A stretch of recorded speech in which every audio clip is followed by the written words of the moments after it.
Assalamualaikum warahmatullahi wabarakatuh. Bismillahirrahmanirrahim. Wa shalli wa sallim wa barik ala habibika Mustafa Muhammadin wa ala alihi wa sahbihi asma'in nama ba'du.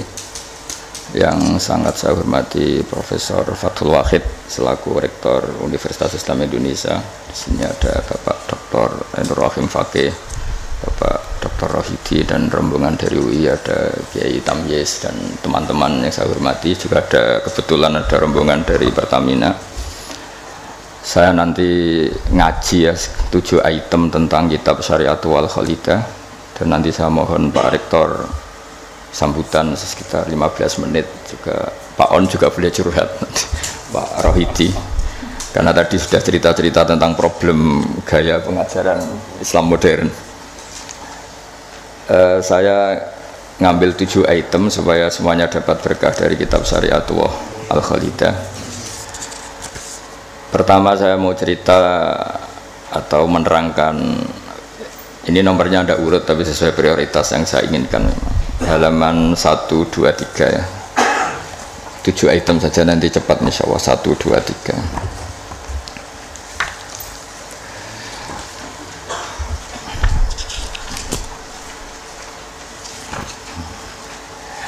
Nah, ini diterangkan di antara makalah ya, mutiara makalah yang disampaikan oleh Sayyid Hasan bin Ali, yaitu cucu Rasulullah SAW. Ketika ditanya oleh Imam Hasan Basri, kita tahu semua sanad thariqah sebelum Sayyidina Ali semuanya lewat siapa? Hasan Basri. Terus di Jawa jadi Hasan Besari, jadi macam-macam itu. Tukang ngeleh jeneng Jawa itu. Itu diantara makalahnya itu malam yu'min bi qadaillah wa qadari khairihi wa syarrihi faqad kafara. Tapi waman hammala dzambahu rabbahu faqad fajara. Jadi kalau orang tidak berkeyakinan qada qadar khairihi wa syarrihi minallah, dia berstatus kafir.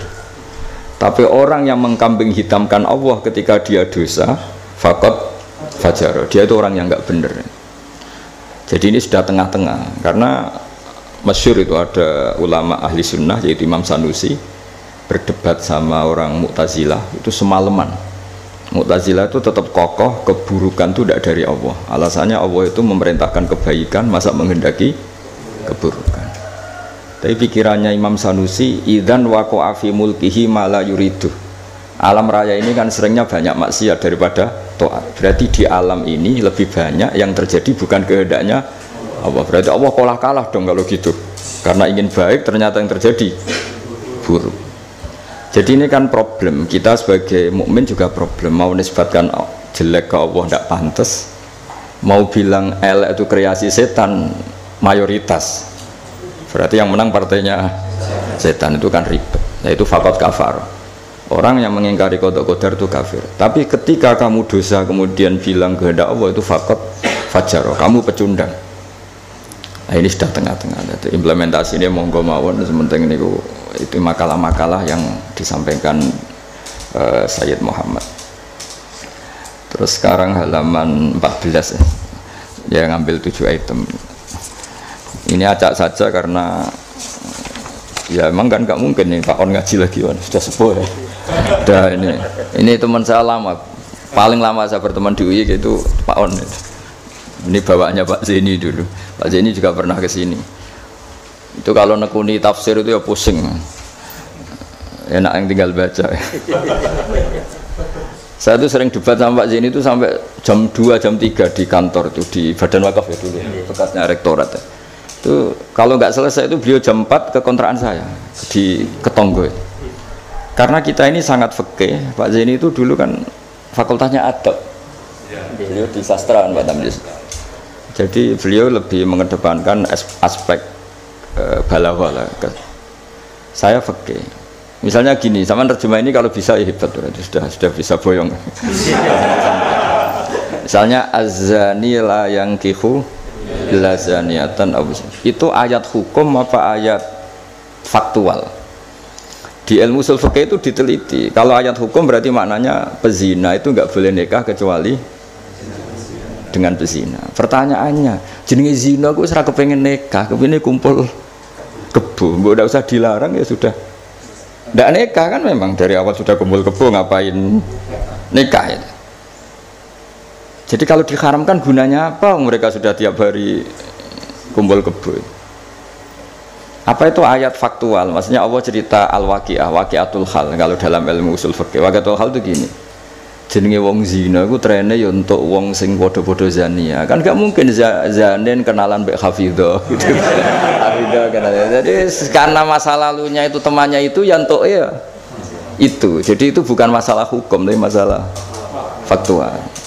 Jadi kalau dosen ya untuk dosen kan, kira dokter ya untuk dokter kan, kira-kira gitulah. Orang itu akan mendapatkan sesuai komunitasnya. Kalau mahasiswa sesuai yang dipacar lah, orang akan menikah sesuai yang dipacar. Pacar terakhir yang dulu-dulu kan gagal.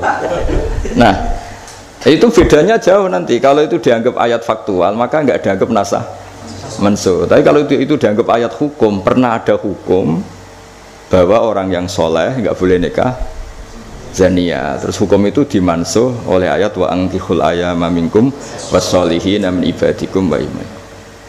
Oh itu kan nggak bisa selesai. Mbok Sa'rawi, Mbok Imam Suyuti itu tidak akan selesai perdebatan seperti itu.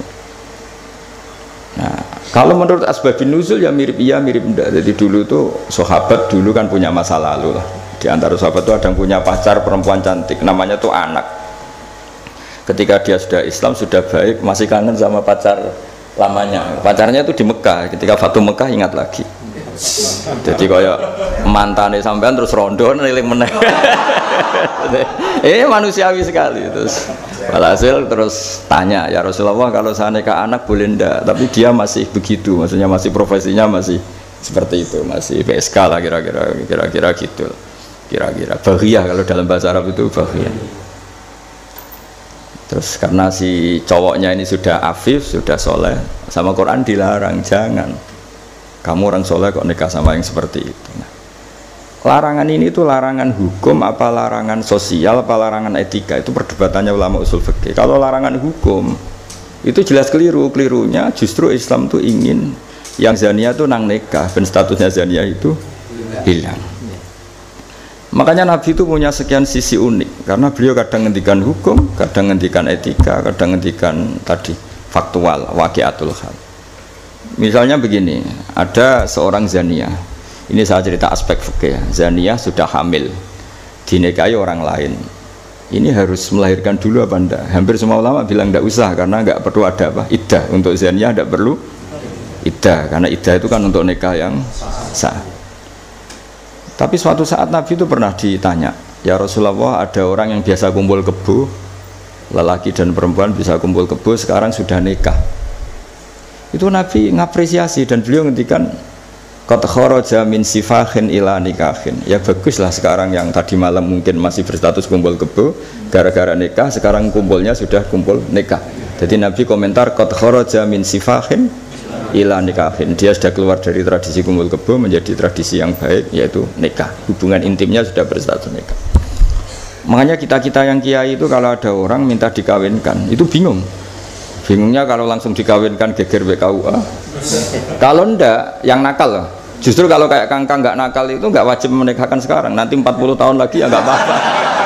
Tapi kalau orang nakal itu malah harus. Kalau minta dinikahkan sekarang kok kamu ndak mau, kan bisa aja malamnya gitu lagi. Padahal kalau kamu mau menikahkan, kumpul malamnya nanti sudah halal ya sudah. Tapi kalau kamu ndak nikahkan, kumpul kebo dan kuncinya di kamu karena kamu disuruh. Jadi mau tidak mau terlibat. Makanya kalau dalam hukum mengislamkan orang itu nggak ada boleh waktu jeda. Misalnya ada orang kafir tanya, Gus Bak saya syahadatkan. Itu kok saya bilang sudah duduk dulu ngopi dulu. Itu saya ikut murtad. Karena membiarkan dia sekian menit dalam keadaan kafir. Yang saya bisa menghilangkan saat itu juga. Maka harus langsung disyahadatkan. Karena ibqa alal kufri kufrun, menetapkan kekafiran itu. Ya nggak boleh saya mandi dulu atau ngopi-ngopi dulu, nggak boleh, harus langsung. Ya, ibarat gini lah, kafir itu kan taruhannya neraka. Ibarat ada orang kecelakaan, kamu pas pakai celana pendek di jalan kan nggak boleh, kamu tak pakai baju dulu. Sedang dipelindes truk lagi kan, harus langsung meskipun anda dalam kondisi yang tidak sempurna. Nah, resikonya tadi pas kamu bikin kopi ternyata orang itu mati, berarti matinya mati kafir. Yang andai kan langsung kamu talqin syahadat, dia mati Islam. Begitu juga orang yang kumpul kebo minta kamu nikahkan sekarang. Kalau kamu nikahkan maka nantinya sudah kumpul nikah. Tapi kalau ndak, nah tapi kalau orang soleh seperti ini biarin aja nggak apa-apa. Jadi orang soleh itu ya ada resikonya karena fikih tidak mengharuskan nang nikahkan itu. Nah itu dibicarakan oleh ulama-ulama itu. Jadi apa? Nah lagi kembali ke tadi azani la yankihu illa zaniatan aw musyrikah. Itu faktual, apa hukum, apa etika? Ya kita mau tidak mau debat karena kita nggak punya pilihan. Ulama ada mengatakan itu nasamanso, ada yang anggap itu waqiatul halannya, ya kondisi sosial pasti seperti itu kan. Nah, masa zani misalnya terus akrabnya sama hafidho atau solihah kan kemungkinan itu kecil. Kalaupun akrab ya mungkin yang satu nipu kan, pura-pura ndak orang hidung belang kan. Nah itu mau tidak mau itu harus debat seperti itu. Terus kedua aspek yang sering saya debat dengan Pak Zaini itu aspek bahasa fikih. Bahasa fikih itu menuntut vulgar, nggak boleh kinayah, nggak boleh persemuan tarik. Kalau bahasa Pak Zaini karena beliau biasa kesusastraan itu lebih halus. Itu memang ya ribet. Ya karena kita sering tidak punya pilihan. Saya ulang lagi sering tidak punya pilihan. Nggak boleh misalnya zina itu dibahasakan tidur bareng, nggak boleh. Karena kalau tidur bareng dihukumi zina berarti orang yang tidur bareng tidak melakukan itu boleh dirajam kan. Itu kalau di fikih harus vulgar. Ada saksi yang menyaksikan itunya masuk sampai dubetel. Saksi ngerti tidur bareng atau berdempetan saja nggak boleh. Jadi ya agak kacau memang bahasa fikih itu mau tidak mau harus vulgar. Harusnya orang-orang etik itu ndak mau. Nah, di sini terus misalnya ada masalah ketika aula mastumun nisa. Aula mastumun nisa itu bahasa sastra apa bahasa beneran gitu. Kalau bahasa sastra berarti Quran itu sangat halus sehingga membahasakan jima itu lamastum. Nah, Ibnu Abbas berpendapat itu atau kamu hubungan intim sama istri kamu itu membatalkan wudu. Nah ini yang kelompok-kelompok tertentu berpendapat gitu, makanya untuk batal nunggu hubungan suami istri. Tapi ada ulama mengatakan lamastum memang benar-benar nyentuh, jadi sekedar nyentuh tangan ini sudah batal. Jadi efeknya ini besar. Yang satu bilang lamastum kinayatun anil jima, sehingga untuk mengatakan batal harus nunggu jima. Yang satu ya memang lamisa, memang pegangan saja. Nah, terus jadi dua kelompok mazhab itu. Jadi memang perdebatan memaknai Quran itu ya mau tidak mau. Cuma kalau sama-sama ahli kan masih ada ringnya. Nah, sekarang yang ribet itu mau Quran ra iso isane terjemah melok nafsir itu musibah itu. Itu musibah besar. Nah, karena Quran itu kalau bahasa itu diulang. Diulang ini supaya maknanya itu begitu. Kadang sama. Makanya kata Imam Ghazali ngulang itu karena sama. Misalnya gini ya. Tak beri contoh ya. Orang dosa itu pasti punya akibat ke orang lain. Disebut ajroma. Ajroma itu melukai orang lain. Innal ladzina ajromu kanu minal ladzina amanu yadhakun. Tapi nanti digenti. Kalau ajromu ini ditafsir digenti kafaru karena di belakang digenti fal yaumal ladzina amanu minal kuffar, bukan minal mujrimin. Jadi di depannya pakai kata ajromu, di belakang pakai minal kuffar. Misalnya tadi ada 3 kelompok di akhirat, menerima tangan kanan, menerima buku dengan tangan kanan, kedua dengan tangan kiri. Tapi yang terlalu buruk itu waro adzohri, menerimanya membungkungi yang ngasih. Jadi misalnya kamu malaikat yang ngasih buku, ya terus lama ya sudah, yang fatal itu ya sudah nerimanya dengan tangan kiri, dia membungkungi yang ngasih. Jadi sudah ngawur secara etika. Misalnya dipanggil si A sini, si malaikat tadi orang ini memang bakat buruk, pas nerima buku itu sudah sangat tidak beretika, sudah dengan tangan kiri sambil membungkungi, sehingga malaikat ini semangat ngadapnya ya kumat lah, kumat mangkelnya itu sudah tidak beretik, sudah pakai tangan kiri membungkungi. Tapi kita yang sopan itu kan menghadap pakai tangan kanan. Ya muni matur nuwun barang menapa. Sehingga terus jadi malaikat itu makanya semua nanti di akhirat. Nah, akhirnya kelompok itu hanya 2. kanan dan kiri. Nah kiri ini yang ekstrim sampai ya sudah kiri. Nah itu kata Imam Ghazali, jangan kira ada kelompok tiga, ya ada yang biyamini, bisimali, waro'a dori gitu maksudnya. Jadi sering seperti itu. Jadi hanya dua tapi diredaksikan tiga. Begitu juga neraka misalnya. Neraka itu kiai kuno nak darani digelundungno ning neraka. Itu bahasa paling bener ya. Karena orang masuk neraka itu kan bayangannya Quran itu kan waja'alna min baini aydihim saddan wa min khalfihim saddan fa aghshaynahum terus sampai tak terusnya fahum mukmahun. Mukmahun itu ditekuk. Nah itu sebagian Quran redaksekno yu'raful mujrimuna bisimahum fayukhadhu bin nawasi wal aqdam. Nawasi itu bathuk, aqdam itu delamaan. Jadi bathuknya ditekuk sampai nyium. Ya kiri ke gini gambarannya itu gini, ditekuk gini, ininya diikat sampai kena kaki. Nah bentuknya sudah kayak bola, makanya wong kuno nak darani itu digelundungno ning neraka. Kamu tidak usah praktek, maksudnya ini cerita. Tapi gambarannya memang gini. Inna ja'alna fi a'naqihim aghlalan. Terus fahiya ilal asqan fahum mukmahun, ini di rantai, dicancang, dikenakan ini. Ya ini apa itu peragaan saja. Ya nanti nggak usah apa dipraktekkan.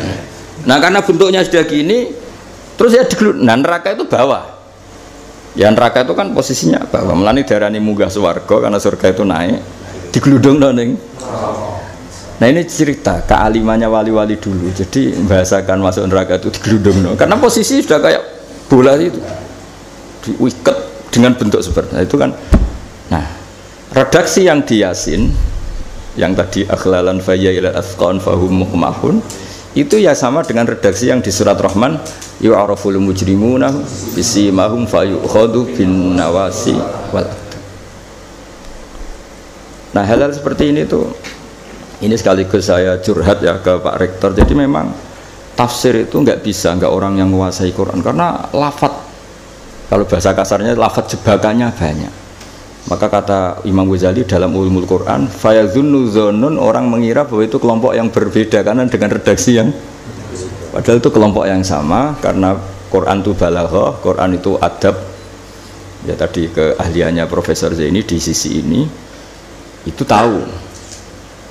Jadi memang ya seperti itulah nangani Quran. Sehingga dulu Imam Syafi'i ketika ditanya orang boleh tayamum itu kapan? Ya kalau tayamum karena tidak menemukan air di padang Sahara karena tidak ada air, sarannya nyari-nyari dulu. Nyari-nyari air ke sekelilingnya ya. Kalau ada kafilah ya tanya-tanya bawa air enggak, baru kalau enggak menemukan baru tayamum. Ketika ditanya, "Mad dalil ala dalik?" Lalu dalilnya apa? Imam Syafi'i dengan enteng baca falam tajidumaan. Kemudian kamu tidak menemukan air. La yuqalu liman lam yatlub lam yajid wa innama yuqalu lam ya'rif. Di mana-mana tidak menemukan itu ya sudah mencari, baru namanya tidak menemukan. Bagi yang belum pernah mencari tidak bisa dikatakan tidak menemukan. Jadi itu la yuqalu liman lam yatlub lam yajid. Bagi yang belum pernah mencari namanya tidak menemukan, tapi namanya tidak tahu. Nah, itu contoh-contoh ijtihad Qur'ani ya. Jadi ya wafatnya Quran hanya falam tajidumaan. Tapi namanya tidak menemukan berarti ada sabqit tolab. Mesti dimulai mencari. Nah itu yang kita kaji di kitab Syariatul Khalidah. Ya, terus berikutnya ini ya acak saja. Enggak sampai 7 ya enggak apa-apa, sekenanya aja. Ini kan curhat susahnya nerjemah. Makanya terjemah itu antar orang alim ya beda, bodoh sama alim tambah beda. Cuma yang satu ngawur lah, yang enggak ngerti ngawur itu kalau tidak tahu kok. Ya, halaman 42. Nah, ini yang masalah kias. Fannasu wa ingkana khoson lakinnahu yasiru aman. Nas itu meskipun waqiahnya itu khusus, lakinnahu yasiru aman. Pada akhirnya menjadi umum. Ya. Menjadi umum itu karena mau tidak mau ada kias. Kias itu analog, napa? Atau pola. Misalnya gini yang dicontohkan di sini misalnya Nabi memang hanya ngendikan layak dil qadi wa khutban. Enggak boleh seorang hakim memutuskan hal-hal yang krusial dalam keadaan emosi. Khutban itu emosi yang sangat. Lalu kiasnya apa? Rektor juga nggak boleh dalam keadaan emosi bikin keputusan, kiai juga nggak boleh, suami juga nggak, siapapun nggak boleh. Cuma yang sering bikin keputusan otoritatif itu kan qadhi, hakim. Jika Nabi hanya ngendikan al-qadhi. Lalu ulama mengatakan khutbah itu kenapa tidak boleh? Karena orang kalau emosi itu akalnya agak mati waras lah gitu. Lalu itu udah harus pas emosi ya, ulama menamakan terlalu syahwat ya nggak boleh, terlalu lapar ya nggak boleh, hakin ngempet nguyuh ya nggak boleh, ngempet ngising. Sehingga kata khutbah kemudian diganti fi halatin yasu'u khalquhu fiha, dalam keadaan yang dia nggak begitu normal. Di antara nggak begitu normal, terlalu syahwat ya nggak boleh, terlalu emosi nggak boleh, terlalu lapar, lalu nahan kencing, nahan BAB dan sebagainya. Itu lafadz itu wan nasu wa ingkana khoson nas, meskipun khusus yaitu Allah Nabi hanya ngendikan khutban, tapi nanti menjadi umum berdasar hukum apa? Qiyas. Nah di sini Pak Ainur Rahim Fakih yang sering kita beda ya. Misalnya ini bukan meng-NO-kan yang Muhammadiyah atau Muhammadiyahkan NO, karena kalau kita ini biasa saja. Orang NO ya pasti Muhammadiyah, kan umat Kanjeng Nabi Muhammad sallallahu alaihi wasallam. Orang Muhammadiyah ya pasti dengar NO lah, karena gerakannya ulama. Masa tidak mendengar ulama? Tapi setelah jadi ormas ini jadi yang NO tidak Muhammadiyah, Muhammadiyah tidak NO. Misalnya kamu NO ditanya Allah, akun tamin ummati Muhammad, ya naam. Itu bahasa Arab umat Muhammad itu. Terus Muhammadiyah tak kok iki anut sapa ya, anut ulama. Jadi tapi wong nganggur geger sebenarnya. Nah kita termasuk yang enggak nganggur, jadi rapati geger. Saya beri contoh ya. Nabi itu ketika habis sholat itu akbala aliyah Nabi wajih, langsung berputar menghadap ke kita. Jadi kalau di Indonesia langsung menghadap ke timur. Itu ada yang mempraktekkan dan itu bagus, jelas semua teks hadis seperti itu. Tapi di beberapa hadis itu insorofaan yamini, kadang insorofaan simali. Karena begini, Nabi itu kalau sholat itu orang yang dari 7 kilo, 8 kilo semuanya lari kepengen makmum Kanjeng Nabi. Sehingga kalau makmum Nabi ini bahaya ketika itu ada sefur rawuh. Alhamdulillah. Memang janjian rawuh. Kersane jejer Pak Tamyiz padha kiai ini. Jodoh berarti kiai tenan. Kiai jejer kiai. Nggih putrane Mbah Mun. Dokter.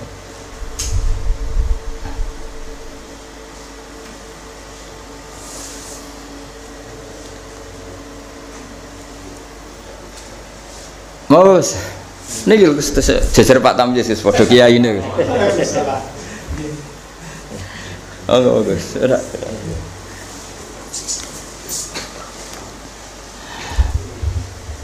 Ya, saya teruskan ya. Jadi ternyata di syurahul hadis, para pensarah hadis, ketika Nabi menghadap ke timur, dan itu ya banyak yang meraktekkan, dan menurut saya tidak masalah. Itu karena Nabi tidak ingin orang yang datang terlambat, kalau dalam bahasa fikih disebut masbuk. Itu Nabi ngira fi sholatin, padahal hakikatnya sudah tidak sholat. Jadi andaikan Nabi tetap menghadap ke barat, misalnya di Indonesia dengan posisi duduk yang sama, maka yang datang terlambat langsung usolli fardhu zuhri makmuman, dengan arti makmum ke Nabi terus duduk. Nah kalau dia makmum padahal Nabi nyatanya sudah selesai, itu sholatnya tidak sah karena menggantungkan sholat atau iktimam dengan orang yang sudah tidak sholat. Nah sehingga gerakan Nabi ini dianggap maklumat kalau beliau sholatnya selesai. Nah karena filosofinya itu maklumat kalau sholatnya sudah selesai, ada yang milih memang benar-benar ke timur juga maklum, kan gak mungkin sholat madhab ke timur, sehingga yang datang tahu. Terus ada yang milih ngalor. Jadi sebetulnya itu bisa pakai, ya kayak orang tahlilan pakai keplok sudah selesai itu kalau sebetulnya bisa pakai apa saja, yang penting memaklumatkan kalau sholatnya itu. Nah, ini yang ngendikan tidak saya, kitab Fathul Bari karangannya Ibnu Hajar al-Asqalani, Sarah Bukhari paling populer. Nah itu yang disebut Sayyid Muhammad wan nasu wa ingkana khoson fa innahu yasirun aman. Ya kayak tadi misalnya laiktil qadi wa huwa khutban, kemudian khutban ini memasukkan semua kondisi yang kita kurang fit. Itu tidak boleh bikin apa? Keputusan. Qadi ya juga kita ganti. Tidak harus qadi, Pak Rektor, Pak dosen, seorang suami kalau bikin keputusan jangan dalam keadaan yang khutban atau ngempet nguyuh, ngempet ngising, hakin itu. Kalau dalam bahasa Arab hakinan itu. Nah ini penting saya utarakan karena kalau kita terlalu tekstualis, Itu nanti kita naik Innova tidak perlu baca subhanalladzi sakhkhara lana hadza. Karena ayatnya itu kan wal khayla wal bighala wal hamira litarkabuha wa zina. Ini tidak ada Innova ini. Ayatnya ya litastawu ala summa tazkuru ni'mata rabbikum idza stawaitum ali wa taqulu subhana. Ini kan jelas litastawu ala zuhur. Ini Innova tidak ada zuhurnya, ini tidak ada punggungnya. Jelas ayat sebelumnya tentang wal khayla wal bighala wal hamira litarkabuha wa zina. Nah, jadi kalau terlalu tekstualis maka naik Innova Ferrari itu tidak usah baca subhanalladzi karena ayat ini tentang bighala ya tentang bighala, tentang khimar dan seterusnya dan seterusnya. Makanya kajian kitab Syariatul Khalidah dan alhamdulillah saya khatam dan saya tidak ngira bahwa sebenarnya saya khatam sudah 3 hari yang lalu tapi saya bilang kayak ada wangsit. Ini nanti ada khataman spesial lala Pak Rektor mau kesini tanggal 12 saya bilang ke santri-santri ya biar ikut hormat apa khatam. Jadi itu saja, nanti saya mohon curhatnya Pak Rektor tadi sudah curhat di teras saya 15 menit Pak on ya, sekitar 10 menit mungkin Gus Zufur 10 menit nanti yang dungo kayak Mansur kalau Pak Rektor dungo rapati mati karena jadi rektor tuh hisapnya berat jadi dosanya itu seneng gaya keputusan nggak siap jadi objek keputusan itu ya emang ya mau tidak mau memang tapi itu bagus kata bapak kowe kudu wani dadi kiai tapi dados kiai ngeten wong tawadhu ora mutu jare bapak gayane tawadhu asline mau tanggung jawab jadi bapak itu saya dulu ya heran kenapa bapak itu lebih suka kancanan wong mlete timbang wong tawadhu dulu saya itu heran setelah saya jadi kiai itu wong mlete itu luwih gampang syukur ya, cuma wong sing ra cocok darani ngono iku mlete asline wong mlete iku gampang syukur. Lah apa dadi rektor, dadi pegawai negeri ra enak dadi wong biasa ngopi ra ono sing ngekang. Ya sudah kalau dia caranya syukur seperti itu biarkan saja. Itu kan mletes, mau dadi rektor, mau dadi menteri ra enak, urip kok terikat. Padahal misalnya dekne gelem ya ora ono sing dadekno. Tapi cara dia syukur memang akan ngomong terus seperti itu. Gak enak jadi PNS, jadi rektor ra enak, jadi menteri ra enak. Wong kok terikat, enak jadi wong ini iki, butuh rokokan, butuh ngombe. Dulu saya nganggap orang seperti itu melete. Tapi bapak tuh suka sama orang seperti itu. Setelah saya jadi kiai itu tahu ternyata itu bahasa syukur. Ya, iya membela diri ya. Memang dia happy-nya kalau ngomong seperti itu ya syukur. Sing bojone elek ngono, ra enak Gusti bojo ayu dadi sawang-sawangane wong.